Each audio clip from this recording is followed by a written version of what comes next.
మహిమ కలుగును గాక. అలాగే చక్కగా సిస్టర్ పాటలు పాడిన పోయే వారికి అలాగే స్త్రీల సమాజాలకి వందనాలు. దేవుని మహిమ కలుగును గాక.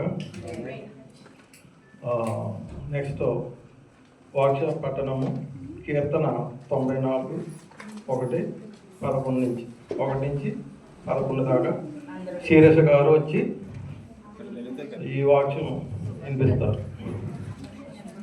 అందరూ నిలబడండి, లేచి నిలబడి వాక్య పఠనం చదువుకుందాం. సీరియస్ గారు వచ్చి కీర్తన 94 అధ్యాయము 1 నుంచి 11 దాకా.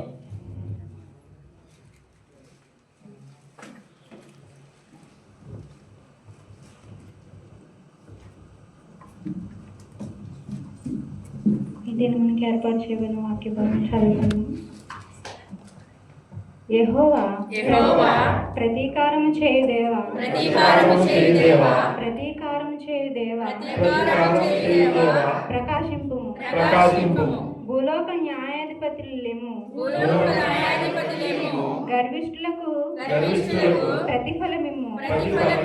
యెహోవా భక్తిహీనులు ఎంతవరకు ఉత్సహింతురు, భక్తిహీనులు ఎంతవరకు ఉత్సహింతురు. వారు వదరుచు కఠోరమైన మాటలు పలుకుచున్నారు. దోషము చేయవారందరూ బింకములాడుచున్నారు. యెహోవా చూచుట లేదు.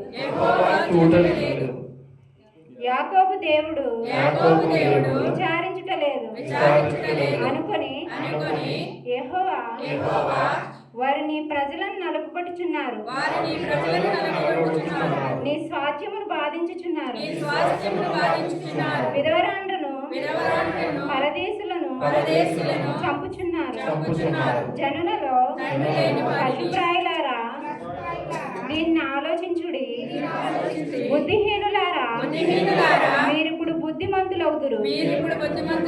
చెవులను కలుగజేసిన వాడు వినకుండునా, కంటిని నిర్మించిన వాడు కానకుండునా, అన్యజనులను శిక్షించువాడు మనుషులకు తెలివి నేర్పువాడు దండింపక మానునా. నరుల ఆలోచనలు వ్యర్థములని యెహోవాకు తెలిసి ఉన్నది. యెహోవా